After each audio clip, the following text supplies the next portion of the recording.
किस practice set में हम एसएससी सीएचएसएल 9/7/2024 के फर्स्ट शिफ्ट के प्रश्न को देखेंगे। तो आप सभी प्रश्नों को अपनी ओर से भी सोल्व करने की जरूर कोशिश करें। तो चलिए हम शुरू करते हैं प्रश्न 1 से। हमें पहला प्रश्न दिया है। प्रश्न कह रहा है कि उस संख्या का चयन कीजिए जो तीसरी संख्या से ठीक उसी प्रकार संबंधित है जिस प्रकार दूसरी संख्या पहली संख्या से संबंधित है। यानी जिस प्रकार यहाँ पर 10 का संबंध 26 से, यानी कहने का मतलब ये है कि यहाँ पर इन दोनों संख्या का जो आपस में संबंध है उसी प्रकार से 50 से यहाँ पर किस संख्या का संबंध होगा, यानी कि यहाँ पर किन संख्याओं का संबंध होगा ये हमें बताना। ठीक है, तो देखिए यह हमारा नंबर एनालॉजी का प्रश्न है और जब भी हम नंबर एनालॉजी के प्रश्न को सोल्व करते हैं तो सबसे पहले हम क्या करते हैं कि जैसे प्रश्नवाचक चिन्ह हमारा यहाँ पर है तो सबसे पहले हम कोशिश करते हैं कि इस संख्या से ये वाली संख्या का पता करने का। ठीक है, फिर उसी तरीके से हम क्या करते हैं यहाँ से ये वाली संख्या को बताते हैं। ठीक है, तो यहाँ पर हम सबसे पहले यहाँ पर लॉजिक देखते हैं। जैसे अगर हम यहाँ पर 10 से 26 की ओर जाएंगे यानी कि 26 का पता करते हैं तो आप कहोगे यहाँ पर क्या हो रहा है। तो यहाँ पर अगर हम देखेंगे तो यहाँ पर 16 प्लस करके बताइए, यानी कि 10 में 16 को जोड़ेंगे तो 26 होंगे और 26 यहाँ पर दिया है। तो सेम तरीके से हम क्या करेंगे यहाँ पर अभी 16 को ही प्लस कर लेंगे। ठीक है, तो 50 में जब 16 को प्लस करेंगे तो यहाँ पर क्या होना चाहिए, 66 होना चाहिए। लेकिन ऑप्शन में देखेंगे तो ऑप्शन में हमारे पास 66 नहीं है, बड़ी संख्या है। तो इस कंडीशन में आप क्या करेंगे, हम यहाँ पर वर्ग या घन करके देखेंगे। ठीक है, जैसे अगर हम देखेंगे 10 को तो आपको पता है ये 10 किसके वर्ग के पास है, तो आप कहोगे ये 3 के वर्ग के पास है। ठीक है, 3 का वर्ग कितना होता है, तो 3 का वर्ग होता है 9 और यहाँ पर कितना लिखा 10, यानी यहाँ पर एक प्लस कर देंगे तो 10 हो जाएंगे और 10 यहाँ पर है। अब सेम तरीके से इस संख्या को भी देखिए किस वर्ग के पास है, तो आपको 5 के वर्ग के पास है। किसके, 5 के वर्ग के पास, यानी अगर हम 5 का वर्ग करेंगे तो 5 का वर्ग 25 होता है और यहाँ पर 26 लिखा तो इसमें भी एक जोड़ देंगे तो यहाँ पर 26 हो जाएंगे और 26 भी दिया है। यानी इन दोनों संख्याओं का संबंध हमें क्या मिला, तो आप कहोगे इन दोनों संख्याओं का जो संबंध मिला वो क्या मिला, तो यहाँ पर 3 का वर्ग प्लस 1, 5 का वर्ग प्लस 1। यानी यहाँ पर अगर 3 और 5 को देखेंगे तो पहला तो 3 था फिर ये 5, यानी यहाँ पर 3 में क्या करा 2 प्लस करके यहाँ पर इसका वर्ग कर दिया। ठीक है, सेम तरीके से यहाँ पर हम देखेंगे तो सबसे पहले इसको देखेंगे कि किस वर्ग के पास से, तो आप कहोगे जो 50 है ये 7 के वर्ग के पास है। 7 का वर्ग कितना होगा, तो 7 का वर्ग होता है 49 और यहाँ पर भी प्लस 1 करेंगे तो 50 होगा और 50 यहाँ पर है। ठीक है, यानी अब हम क्या करेंगे, जिससे पहली संख्या में 3 प्लस करके अगली संख्या का भी वर्ग करके प्लस 1 किया तो इसमें भी हम क्या करेंगे प्लस 1 मतलब प्लस 2 करेंगे। ठीक है, तो प्लस 2 करेंगे तो यहाँ पर क्या है 7 और प्लस 2 करेंगे 7 और 9 हो जाएंगे, कितने 9 और 9 का भी सेम तरीके से हमें वर्ग करना है। तो 9 का वर्ग 81 होता है और 81 में सेम तरीके से क्या करेंगे एक प्लस करेंगे तो यहाँ पर कितना हो रहा है, तो यहाँ पर 82 हो रहा है। तो यहाँ पर क्या होना चाहिए 82 होना चाहिए इस लॉजिक के हिसाब से, लेकिन ये भी ऑप्शन में नहीं है तो इस लॉजिक से भी हमारा आंसर नहीं आया। तो अब हम क्या करेंगे, अब हम यहाँ पर वर्ग और घन दोनों करके देखते हैं।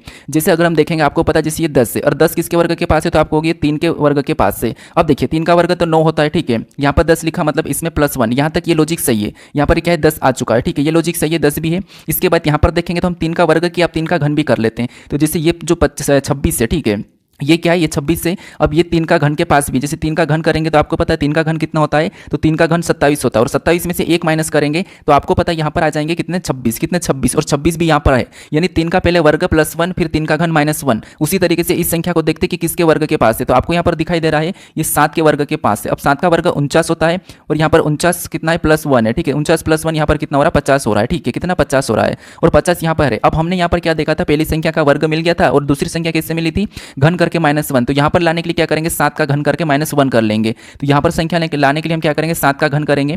तो 7 का घन कितना होता है, तो 7 का घन होता है 343। कितना होता है 343। जैसे यहाँ पर -1 हुआ था तो यहाँ पर भी -1 करेंगे तो यहाँ पर कितना होगा, तो आप कहोगे यहाँ पर हमारे पास 342 हो जाएगा। कितना 342। अब ये जो प्रश्नवाचक है यहाँ पर क्या होना चाहिए, तो आप कहोगे यहाँ पर 342 होना चाहिए। कितना 342। तो 342 ऑप्शन में देखिए कहाँ पर है, तो ऑप्शन नंबर बी में दिया है। तो ऑप्शन नंबर बी हमारा यहाँ पर सही जवाब हो जाएगा। ठीक है, तो जब तक हमें पहले दो जोड़े का संबंध यानी कि लॉजिक नहीं मिले तब तक हम दूसरे दो जोड़े में संबंध नहीं बता सकते हैं। ठीक है, तो ऑप्शन नंबर हमारा यहाँ पर बी वाला सही जवाब हो जाएगा। अब चलिए हम बढ़ते हैं प्रश्न 2 पे।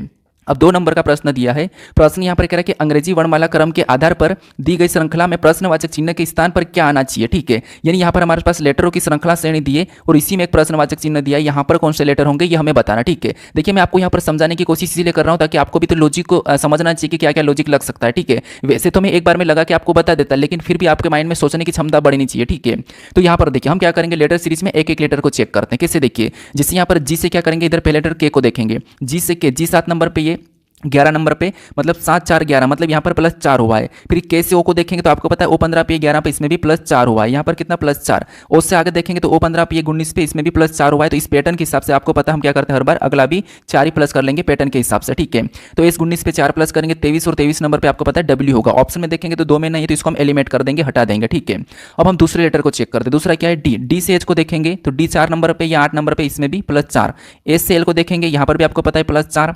एल से पी को देखेंगे इसमें भी +4 मतलब अगला लाने के लिए हम क्या करेंगे +4 कर लेंगे। तो P में +4 करेंगे तो क्या हो जाएगा T, क्या हो जाएगा T। WT ऑप्शन में देखिए केवल हमारे पास C में है तो हमें यहाँ पर पूरा चेक करने की जरूरत नहीं है। ऑप्शन नंबर C हमारा यहाँ पर सही जवाब हो जाएगा। ठीक है, चाहो तो आप चेक कर सकते हो। अब चलिए हम बढ़ते हैं प्रश्न 3 पे। अब 3 नंबर का प्रश्न दिया है। प्रश्न यहाँ पर कह रहा है कि यदि नीचे दी गई सीट को मोड़कर एक घन बनाया जाए तो 16 के विपरीत फलक पर कौन सी संख्या होगी, ये हमें बताना। अब ये हमारा जो प्रश्न है ये हमारा खुले पासे का प्रश्न है, ठीक है, ओपन डाइस वाला। अब ओपन डाइस में आपको पता हम क्या करते हैं, एक छोड़ के एक देते हैं, हमारा यहाँ पर कोना और भुजा मिला हुआ नहीं होना चाहिए। जैसे मान लो अगर हमें 11 का देखना है तो एक छोड़ेंगे तो 11 का विपरीत क्या हो जाएगा 12। अगर हमें 15 का देखना तो एक छोड़ेंगे तो यहाँ पर क्या हो जाएगा 16। जो बचा हुआ एक क्या हो जाएगा, एक दूसरे का विपरीत हो जाएगा। कि यहाँ पर कोना और भुजा मिल रहा है क्या, तो आपको होगा यहाँ पर जैसे हमने 11 का अगर हमने 12 निकाला तो इसका यहाँ पर है, ये कोने और भुजा कहाँ पर है यहाँ पर, और 12 के यहाँ पर है तो इसका कोना भुजा नहीं मिला। इसका मतलब ये तो सही है, ठीक है, कोना और भुजा मिला हुआ नहीं होना चाहिए। हमने यहाँ पर 15 का 16 बताया तो 15 के कोने भुजे यहाँ पर है और 16 के यहाँ पर क्या इनका कोई मिल रहा है क्या, तो आपको नहीं मिल रहा है, तो ये भी सही है। फिर यहाँ पर 14 और हमने 13 का निकाला तो ये भी इनका भी कोना और भुजा बहुत दूर दूर है, ये भी नहीं मिला, मतलब सभी के कोने और भुजे नहीं मिलना चाहिए, ठीक है। मान लो हमने इनको सही निकाला और 13 और 14 का निकाला तो कोना भुजा मिल गया, इसका मतलब गलत हो सकता है, तो सभी के विपरीत निकालना चाहिए, ठीक है। तो हमें यहाँ पर किसका पूछा, तो हमें यहाँ पर 16 का पूछा, उस 16 का क्या निकला, तो 16 का हमारा यहाँ पर 15 और 15 का 16, ठीक है। तो यहाँ पर क्या निकला 15 निकला, तो 15 ऑप्शन में देखिए कहाँ पर है, 15 में ऑप्शन नंबर ए में दिया है, तो ऑप्शन नंबर ए हमारा यहाँ पर सही जवाब हो जाएगा, ठीक है। हालांकि ओपन डाइस में हम आसानी से बता देते हैं अगर आपने अच्छी सी प्रैक्टिस की होगी तो। अब चलिए हम बढ़ते हैं प्रश्न 4 पे। अब 4 नंबर का प्रश्न दिया है। प्रश्न कह रहा है कि अंग्रेजी वर्णमाला क्रमानुसार निम्नलिखित 4 समूह में से 3 एक निश्चित तरीके से समान है और इस प्रकार एक समूह बनाते हैं, कौन सा अक्षर समूह उस समूह से संबंधित नहीं है। यानी हमें यहाँ पर 4 अक्षरों का विकल्प दिया है और इनमें से 3 किसी न किसी निश्चित तरीके से समान है लेकिन एक अलग है, उसका हमें चयन करना है, ठीक है। तो ये हमारा वर्गीकरण का प्रश्न है और ऐसे प्रश्न हम रोज प्रैक्टिस कर रहे हैं क्योंकि प्रीवियस ईयर में डेली आपको हर शिफ्ट में देखने को मिला था, तो मैं यहाँ पर रोज उन प्रश्न को ला रहा हूँ, ठीक है, क्योंकि ये हमारा एसएससी सीएचएसएल 9/7/2024 फर्स्ट शिफ्ट का ये हमारा जो प्रैक्टिस सेट है, ठीक है। तो यहाँ पर देखिए हम क्या करेंगे, लेटर को देखेंगे। आपको पता हमें यहाँ पर एक एक लेटर को देखना कि ये कैसे लिखे, ठीक है। इनकी प्लेस वैल्यू याद होगी तो आसानी से पता चल जाएगा। किससे, जैसे पी 16 पे आता है, एम हमारा कितने नंबर पे आता है, तो आपको 13 पे, मतलब यहाँ पर -3 किया है। फिर एम से ओ को देखेंगे तो एम हमारा 13 पे, ये 15 पे, मतलब इसमें +2 किया है, ठीक है, यहाँ पर +2। फिर यहाँ पर ई से बी को देखेंगे, ई हमारा 5 नंबर पे, बी 2 नंबर पे, तो इसमें भी -3।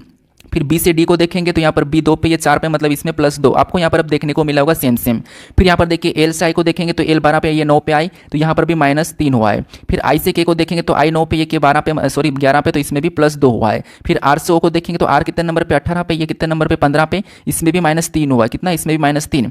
और ओ से एस को देखेंगे, ओ 15 पे, एस 19 पे, ओ 15 पे, एस 19 पे, मतलब इसमें +4 हुआ है। अब हमें यहाँ पर असंगत बताना है, तो आपको यहाँ पर असंगत कौन सा दिखा, तो आप कहोगे हमें तो यहाँ पर असंगत दिख रहा है, क्यों, क्योंकि यहाँ पर 4 प्लस हो रहे, बाकी में सब में 2 + 3 माइनस हुआ है, तो ये हमारा असंगत है, कौन सा वाला, ये वाला। तो ऑप्शन नंबर डी हमारे इस प्रश्न का सही जवाब हो जाएगा, ठीक है। कौन सा, ऑप्शन नंबर डी। अगर आपको इस क्लास का पीडीएफ चाहिए तो मैं टेलीग्राम में डिस्क्रिप्शन में लिंक दे रखा हूँ, ठीक है, टेलीग्राम का डिस्क्रिप्शन में लिंक दे रखा हूँ, तो वहाँ पर जाकर आप इसका पीडीएफ डाउनलोड कर सकते हो, ठीक है। डाउनलोड कर लीजिए क्योंकि आपको बाद में काम देगा अगर आपको ये प्रीवियस ईयर क्वेश्चन आपके साथ पड़े रहेंगे, ठीक है, एक सीक्वेंस में वहाँ पर, तो आप उसे जरूर डाउनलोड कर लीजिए। अब चलिए हम बढ़ते प्रश्न 5 पे। अब 5 नंबर का प्रश्न दिया है। प्रश्न क्या कह रहा है, दी गई आकृति में कितने आयत है, ठीक है, यानी इस आकृति में आयत की संख्या कितनी, हमें यह बताना। सबसे ज्यादा आप यहाँ पर कंफ्यूज हो जाते हो। अब आपको पता है आयत कैसा होता है, तो आयत की जैसे आमने सामने की भुजा हमेशा समान होती है, ठीक है। ये मान लो ये आयत है, ये कौन सा है, ये आयत है, ठीक है, ये आयत है एक, और इसकी भुजाएं आमने सामने की हमेशा समान होती है। मान लो जैसे कि मैंने आपको आयत की एक ट्रिक भी बताई थी कि मान लो ये हमारा एक आयत है और इसमें कुछ बॉक्स भी रहते हैं, जैसे ऐसे बॉक्स रहते हैं, और हमें यहाँ पर अगर आयत गिनना है तो आपको यहाँ पर 1 1 2 2 3 3 करके नहीं गिनना है। आपको क्या करना है, कॉलम में संख्या लिखना, जैसे मैंने ट्रिक बताई थी, इधर से कॉलम में संख्या लिखेंगे 1, ये हमारा 2, इधर से लिखेंगे तो 1, ये हमारा 2, सॉरी ये हमारा 2 और ये हमारा 3। ऐसा करने के बाद हम क्या करते हैं, सभी को पहले तो जोड़ लेते हैं। तो यहाँ पर सभी को जोड़ेंगे तो 6 हो जाएंगे, इधर सभी को जोड़ेंगे तो 3 हो जाएंगे। जो जोड़ने पर संख्या आती है उनको फिर क्या करते हैं, हम आपस में गुणा करते हैं। तो यहाँ पर 6 3 18, यानी इस वाले में कितने 18 आयत है, ठीक है, हम ऐसे गिनते हैं। या फिर एक एक भी गिनोगे तो 1 2 3 4 5 6, ठीक है, उसके बाद 2 2 1 1 2 2 ऐसे गिनोगे तो आपको 18 ही मिलेंगे, ठीक है। तो ये आयत गणने की ट्रिक है। अगर वर्ग होता तो हम क्या करते हैं, लास्ट से लास्ट वाले के साथ गुणा करते हैं, लेकिन आयत में हम क्या करते हैं, पहले तो इनको जोड़ लेते हैं, फिर हम क्या करते हैं यहाँ पर, फिर उनका गुणा करते हैं, ठीक है। तो ये तरीका तो आपको पता होगा। अब आयत कैसा होता है, तो आयत आपको पता है ये कुछ इस प्रकार का होता है, कैसा, कुछ इस प्रकार का, यानी कि आमने सामने की भुजा समान होती है, ठीक है। अब यहाँ पर हमें ऐसी ट्रिक नहीं लगाना, यहाँ पर तो हमें सिंगल में गिनना है। तो आप कहोगे एक तो हमें यहाँ पर ये दिखाई दे रहा है एक, अब ये दिखाई दे रहा है तो नहीं, ये वाला कोई आयत नहीं, क्योंकि ये भुजा हमारी आड़ी टेढ़ी है, ठीक है। और मैंने कहा कि आमने सामने की भुजा हमेशा समान होती है, तो इसमें नहीं है, तो ये नहीं, एक ये तो इसकी समान भुजा दिख रही है, ये हो गया, ठीक है। उसके बाद ये हमारा दूसरा है, ये हमारा तीसरा है, ठीक है, ये भी हमें दिख रहा है। एक हमारा यहाँ से बड़ा वाला भी बनता हुआ दिखेगा, ये यहाँ से, ठीक है। तो यहाँ पर कितने दिखाई दे रहे हैं, तो यहाँ पर हमें 3 दिखाई दे रहे हैं, यहाँ से बन रहा है, तो एक 2 मिलकर बनेगा तो 3 हो गया, मतलब ये 3। उसके बाद ये वाला नहीं होगा, ठीक है, ये वाला नहीं होगा, 3 के बाद ये भी 4 हो जाएगा और एक हमारा ये हो जाएगा, ठीक है। तो यहाँ पर कितने हैं, तो यहाँ पर हमारे पास 6 हो गए, एक ये है, 3 हमारा इसमें है, ये एक हमारा ये है, तो 5 ये और एक ये हमारा छठा, कितने 6, ठीक है। और आपको कहीं दिखाई दे रहा है तो आपको ये हमें दिखाई दे रहा है, लेकिन इसकी भी ये वाली भुजाएं थोड़ी आड़ी टेढ़ी है, तो आमने सामने की भुजा हमेशा समान होती है। जैसे मान लो ये छोटी है तो ये भी छोटी, लेकिन समान होगी, सीधी होगी, कभी भी टेढ़ी नहीं होगी। तो इसीलिए इस वाली आकृति में टोटल कितने 6 है, ठीक है। तो 6 ऑप्शन में देखेंगे तो बी में दिया है, तो ऑप्शन नंबर बी हमारा यहाँ पर सही जवाब हो जाएगा, ठीक है। आपको कंफ्यूज नहीं होना है, ये बस कंफ्यूज होने के लिए आपको आकृति दी थी, ठीक है। अब चलिए हम बढ़ते हैं प्रश्न 6 पे। अब 6 नंबर का प्रश्न दिया है। प्रश्न कह रहा है कि एक निश्चित कूट भाषा में बिलियन को 32 64 581 लिखा जाता है और मिलियन को 32 49 581 लिखा जाता है, तो उस कूट भाषा में एम को कैसे लिखा जाएगा, ये प्रश्न पूछा है। अब मैं पिछले जब भी आपको पता है 7-8 प्रैक्टिस सेट करवा दिया हूँ, तो उनमें हमेशा आपको सिंगल लेटर का कोड पूछा ही जा रहा है। ठीक है, सिंगल लेटर का कोड आपको हर प्रश्न में, हर प्रैक्टिस सेट में पूछा गया है। तो इसमें क्या है, कुछ स्टूडेंट बहुत ज़्यादा कन्फ्यूज हो जाते हैं, लेकिन आपको कन्फ्यूज नहीं होना है। आपको यहाँ पर क्या करना है, यहाँ पर आपको लेटर और लेटर में कॉमन देख के और संख्या में कॉमन देख के आपको काट कर निकालना है, क्योंकि यहाँ पर आपको इनका लेटरों को संख्या में बदलने की जरूरत नहीं है। ठीक है, क्यों? क्योंकि हमें यहाँ पर सिंगल लेटर का पूछा, तो सिंगल लेटर का जब भी पूछे तो मैंने क्या बताया था, आपको लेटर में समान में काटना है, कॉमन देख के, फिर सेम समय में आपको संख्या में भी काटना है। कैसे समझिए, जैसे यहाँ पर अगर हम इनमें देखेंगे तो आपको यहाँ पर क्या कॉमन दिखाई दे रहा है, जैसे आई कॉमन दिखा, ILA, हमारे पास यहाँ पर पीछे वाला सारा कॉमन दिखाई दे रहा है। ठीक है, यहाँ पर भी सारा कॉमन दिखाई दे रहा है, इतना सा। इधर देखेंगे तो यहाँ पर भी कुछ ना कुछ संख्या अलग होगी, बाकी सब कॉमन दिखाई देगी। तो आपको यहाँ पर अलग कौन सी दिखाई दे रही, तो एक तो दोनों में कॉमन है, 8 भी है, 5 भी है, 4 भी है, 6 हमारे पास यहाँ पर कॉमन नहीं। ठीक है, यहाँ पर 6 है, तो इधर क्या है, तो आपको 9 उसमें है, इसमें 9 नहीं है और इसमें 9 है। ठीक है, 4 भी हमारे पास, 2 भी, 3 भी, मतलब ये तो ये भी कट रहा है, उसके बाद 5 ये भी कट रहा है। ठीक है, इतना कट रहा है और इसमें भी हमारा ये भी कटा है और ये इतना पूरा कट रहा है, ये सारा के सारा कॉमन है, दोनों में कट गया है। इधर 6 बचा है। ठीक है, तो ये बी का 6 हो जाएगा और 6 का बी, और इधर हमारे पास 9 बचा, तो 9 का एम हो जाएगा और एम का 9 हो जाएगा। ठीक, और हमें यहाँ पर एम का ही पूछा, तो एम का 9, तो ऑप्शन नंबर ए वाला हमारा यहाँ पर सही जवाब हो जाएगा। बस कॉमन देख के काटना है, बाकी हालांकि प्रश्न बहुत सरल है। ठीक है, बस आपको पता होना था कि प्रश्न को कैसे सोल्व करना है। अब चलिए हम बढ़ते हैं प्रश्न 7 पे। अब 7 नंबर का प्रश्न दिया है। प्रश्न कह रहा है कि नीचे दी गई आकृति के उस सही दर्पण प्रतिबिंब को भुनिए, यानी यहाँ पर चुनिए होगा जो नीचे दर्शाई गई अनुसार दर्पण को MN पर रखने पर बनेगा। ठीक है, तो आप डेली उसी टाइप के प्रश्न देख रहे होंगे, लेकिन दोस्तों ऐसे ही प्रश्न बनते हैं, इसलिए मैं कह रहा हूँ कि बस आप पैटर्न को समझिए, डेली आप प्रैक्टिस कीजिए, आपको प्रश्न को सोल्व करने की आदत बनेगी और नई नई आकृतियां देखने को मिलेगी, नई नई अलग अलग प्रकार के प्रश्न देखने को मिलेंगे, कहाँ कहाँ गलती होती है वो सीखने को मिलेगी आपको। ठीक है, तो यहाँ पर देखिए हम क्या करेंगे, जैसे ये वाली आकृति, इसको MN रेखा पे बताना कि यह दाई ओर कैसी बनेगी। आपको कि दाई ओर बनेगी तो जो ये वाला हिस्सा ये पहले नंबर पे बन जाएगा, मतलब इस साइड इस साइड आ जाएगा। ठीक है, इस साइड देखेंगे तो यहाँ पर तो है नहीं, मतलब हम गलती निकाल रहे थे, इसको हटा देंगे। यहाँ पर भी नहीं है तो इसको भी हम हटा देंगे। ठीक है, 2 ऑप्शन तो हमने पहले ही एलिमिनेट कर लिया। अब इन दोनों में हमारे पास से ये त्रिभुज वाला भी वैसा ही रहेगा। ठीक है, क्योंकि इस पर कोई प्रभाव नहीं पड़ेगा। इधर वाली लाइन को देखेंगे तो ये दोनों में नीचे की नीचे रहेगी, तो ठीक है नीचे रहेगी।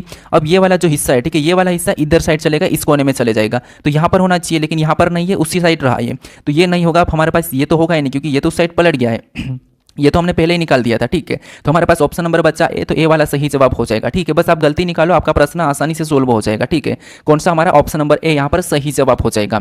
अब चलिए हम बढ़ते हैं प्रश्न 8 पे। अब 8 नंबर का प्रश्न दिया है। प्रश्न यहाँ पर कह रहा है कि अक्षरों के उस संयोजन का चयन कीजिए जिसे दी गई श्रृंखला के स्थानों में क्रमिक रूप से रखने पर श्रृंखला पूरी हो जाएगी। ठीक है, यानी ये हमारी यहाँ पर रिक्त स्थान वाली श्रृंखला है। अब ऐसी श्रृंखला को सोल्व करने के मैंने 2 तरीके बताए। कौन से वाले, या तो आप रिक्त स्थान से बाद कौन सा रिक्त लेटर लिखा ये देख लो, या फिर इनको खंडों में काट लो। ठीक है, तो यहाँ पर हमें ऐसा कुछ दिख नहीं रहा, सी लगा दिख रहा, तो हम खंडों में काटेंगे, थोड़ा सा आपको यहाँ पर यूनिक देखने को मिलेगा। इसीलिए मैं कहता हूँ कि आप रोज प्रैक्टिस से अटेम्प्ट कीजिए। ठीक है, यहाँ पर गिनेंगे 1 2 3 4, आपको रिक्त स्थान को भी गिनना है 4, उसके बाद 5 6 7 8 9 10 11 12 13 14 15 16, यहाँ पर टोटल कितने हैं, तो आपको होगा यहाँ पर हमें टोटल 16 दिखाई दे रहा है। कितने, 16 है। ठीक है, अब 16 को आपको पता है 2 से 4 से 8 से हम काटते हैं। ठीक है, तो यहाँ पर हम मध्य में काटेंगे, मतलब 4 से, तो ये हमने 4 से अलग किया, ये हमने 4 से अलग किया, फिर यहाँ से देखेंगे तो ये हमने 4 से अलग कर दिया। ठीक है, अब इधर सिंपल देखेंगे तो हमारे पास कोई एक जोड़ा समान बनता हुआ नहीं दिखाई दे रहा। ठीक है, जैसे ए से सी को, सी से डी को, डी से जी को, एक एक को देखिए, एक एक को भी अगर हम देखते हैं तो ए से सी मतलब 2 प्लस, फिर बाद में सी से यहाँ से क्या करेंगे 2 प्लस कर लेंगे, और तो 2 प्लस करेंगे तो यहाँ पर क्या आना चाहिए, तो मान लो ई आना चाहिए, क्या आना चाहिए, ई आना चाहिए। ठीक है, हम 2 प्लस कर रहे हैं क्योंकि इनमें तो 2 प्लस हुआ, ए से सी 2 प्लस, सी से ई 2 प्लस, अब इसमें भी 2 प्लस करेंगे तो ये जी, मतलब यहाँ पर क्या हुआ 2 प्लस हुआ है। ठीक है, पहले लेटर में 2 प्लस, तो यहाँ पर हमारा पहला लेटर हमने पता कर लिया। अब दूसरे को चेक कीजिए, दूसरे को देखेंगे तो बी से यहाँ पर क्या रखेंगे, फिर यहाँ पर इसके बाद यहाँ पर दूसरा क्या हमारे पास डी है, और यहाँ पर डी के बाद यहाँ पर भी कोई सा भी नहीं हमें दिख रहा है, तो अब हम क्या कर सकते हैं, तो आप कहोगे बी के बाद हम यहाँ पर अगर सी को रखेंगे, 1 प्लस करेंगे तो यहाँ पर भी 1 प्लस होगा, जिसे हमने मान लो ये सी को रख दिया, तो बी सी 1 प्लस, सी के बाद डी 1 प्लस, डी के बाद यहाँ पर 1 प्लस करेंगे तो यहाँ ई आना चाहिए। ठीक है, ये ई आना चाहिए। ऊपर क्या हुआ था, तो यहाँ पर हुआ था +2, कितना हुआ +2, और इधर -1 हुआ है। अब तीसरे लेटर को चेक कीजिए, तीसरे को देखेंगे तो यहाँ पर सी से सी, और यहाँ पर भी सी, और अगला भी सी, तो इसमें तो कोई दिक्कत ही नहीं, सभी में तीसरा तो चेक करने की दिक्कत ही नहीं, सभी में सी है। अब लास्ट को देखेंगे, यहाँ पर ए है, इधर से देखेंगे तो ये बी है, ये सी है, तो यहाँ पर डी होना चाहिए। ठीक है, ये उधर से प्लस होते हुए आ रहा है, तो यहाँ पर हम डी को रखेंगे। ठीक है, यहाँ पर डी को रखेंगे, इधर से देखिए डी में -1 सी में -1 बी में -1 ए, मतलब ये भी यहाँ पर भी -1 हुआ था। ठीक है, अब यहाँ पर देखिए हमने कौन कौन से लेटर को भरा, तो सबसे पहले हमने डी को भरा, फिर हमने सी को भरा, फिर हमने ई को भरा, फिर लास्ट में भी हमने ई को भरा। तो ये ऑप्शन में देखिए, क्योंकि यहाँ पर सभी में -1 -2 या फिर +2 ऐसा चल रहा था, ठीक है। क्योंकि इस प्रकार की श्रृंखला में या तो प्लस माइनस होता है या फिर वही जोड़े समान बनते हैं, ये दो तरीके होते हैं, ठीक है। तो अगर माइनस प्लस होता है तो आपको खंड करके सोल्व करना है। तो डी सी ई ऑप्शन में देखेंगे तो हमें यहाँ पर डी में दिखाई दे रहा है, तो ऑप्शन नंबर डी हमारा यहाँ पर सही जवाब हो जाएगा, ठीक है। कौन सा? Option number D. अब चलिए हम बढ़ते प्रश्न 9 पे। अब 9 नंबर का प्रश्न दिया है। प्रश्न कह रहा है कि उस विकल्प का चयन करें जिसमें दी गई आकृति एक से सन्निहित है, घूर्णन की अनुमति नहीं है। यानी जो आकृति हमें यहाँ पर दी है, यह आकृति किस विकल्प में दिखाई दे रही है हमें यह बताना है, घुमाने की अनुमति नहीं है, ऐसी की ऐसी होना चाहिए, ठीक है। अब यहाँ पर अगर हम देखेंगे ऑप्शन से, देखिए जैसे अगर हम इसमें देखेंगे तो हमें यहाँ से ये वाली इतनी तो मिलती हुई दिखाई दे रही है, लेकिन यहाँ से ये वाला हिस्सा यहीं तक है, ठीक है। ये वाला हिस्सा बीच में गायब है तो ये नहीं होगा, ठीक है, इसको हटा दो। इसमें अगर हम देखेंगे तो ये वाला हिस्सा भी हमें पूरा दिख रहा है, यहाँ से ये भी पूरा दिख रहा है, लेकिन यहाँ से ये वाला जो हिस्सा है ये हमें प्रॉपर नहीं दिख रहा है, यहाँ से ये ऐसा हो रहा है, मतलब ये भी नहीं है, ठीक है। अब यहाँ पर देखेंगे तो ये वाला हिस्सा हमें पूरा दिख रहा है, ये भी हमें पूरा दिख रहा है, यहाँ से ये भी हमें प्रॉपर दिख रहा है, ये भी प्रॉपर दिख रहा है, मतलब ये वाला मैच हो रहा है। इधर देखेंगे तो यहाँ से ये वाला हिस्सा कटा हुआ, मतलब ये भी नहीं है। तो ऑप्शन नंबर कौन सा मैच हुआ? तो ऑप्शन नंबर हमारे पास यहाँ पर दिखने को सी में मिला, मतलब यहाँ पर सी नहीं लिखा हो लेकिन ये वाली आकृति में है, तो ऑप्शन नंबर हमारा सी वाला मान लो, ठीक है। ऑप्शन नंबर हमारा कौन सा वाला? ये वाला सही जवाब हो जाएगा। अब चलिए हम बढ़ते हैं प्रश्न 10 पे। अब 10 नंबर का प्रश्न दिया है। प्रश्न कह रहा है कि यदि प्लस और माइनस को आपस में बदल दिया जाए तो निम्नलिखित समीकरण में प्रश्न चिन्ह के स्थान पर क्या आएगा। नहीं, इस समीकरण में हमें क्या करना है, इन चिन्हों को आपस में बदलने पर यहाँ पर कौन सी संख्या होगी ये हमें बताना है। मैथमेटिकल ऑपरेशन का प्रश्न है, रोज मैं करवा रहा हूँ और रिपीटेड प्रश्न है, आपको हमेशा देखने को मिलेंगे वापस एग्जाम में, ठीक है। बस वैल्यू चेंज रहेगी। इसलिए कहते हैं ना कि अगर हमें एक बार में एग्जाम निकालना और हमने थोड़ा सा बेसिक भी पढ़ लिया तो हमें प्रीवियस ईयर क्वेश्चंस लगाना होगा, उससे हमें पैटर्न दिखता है, ठीक है। पैटर्न दिखता है, हमें रोज क्वेश्चन प्रैक्टिस करने को मिलते हैं, क्योंकि टीसीएस में पूछे गए प्रश्नों को अगर आपने प्रैक्टिस किया तो और क्या, क्योंकि वो जो प्रश्न बना रहे उन्हीं को तो हमें प्रैक्टिस करना है, ठीक है। तो यहाँ पर हम क्या करेंगे, प्लस और माइनस को आपस में बदलेंगे, तो यहाँ पर प्लस की जगह हम क्या करेंगे, माइनस को लगा लेंगे, और यहाँ पर माइनस की जगह हम क्या करेंगे, प्लस को लगा लेंगे, बाकी हम नहीं बदलेंगे क्योंकि इसने कहा ही नहीं। अब यहाँ पर बोर्ड मास रूल पे सोल्व कीजिए। सबसे पहले भाग देंगे तो यहाँ पर 8 चौक 32 प्लस का वैसा उतार लेंगे, और यहाँ पर 3 को क्या करेंगे, सॉरी यहाँ पर डायरेक्ट गुणा कर दे, तो यहाँ पर 10 3 30 हो जाएंगे, और यहाँ पर -40 47 उतार लेते हैं, ठीक है। ये हमने यहाँ से उतार लिया। अब यहाँ पर क्या करेंगे, तो मान लो हम यहाँ पर इधर से जोड़ लेते हैं या फिर माइनस कर लेते हैं। 47 में से 30 को घटाएंगे तो आपको पता है यहाँ पर 17 बचेंगे, प्लस 4 करेंगे, ठीक है, ये प्लस का ही रहेगा। तो यहाँ पर कितना हो जाएगा, 17 4 21 हो जाएगा। तो जो प्रश्नवाचक चिन्ह यहाँ पर क्या होना चाहिए, 21 होना चाहिए। ऑप्शन में देखिए क्या 21 है, हाँ ऑप्शन नंबर बी में दिया है, तो ऑप्शन नंबर बी हमारा यहाँ पर सही जवाब हो जाएगा, ठीक है। बस आपको यहाँ पर थोड़ी सी स्पीड बढ़ाना, फटाफट से चिन्हों को चेंज कीजिए। आपको यहाँ पर चिन्हों को बदलने के लिए ऑप्शन से भी दिए जाते हैं, ठीक है, वो अभी तक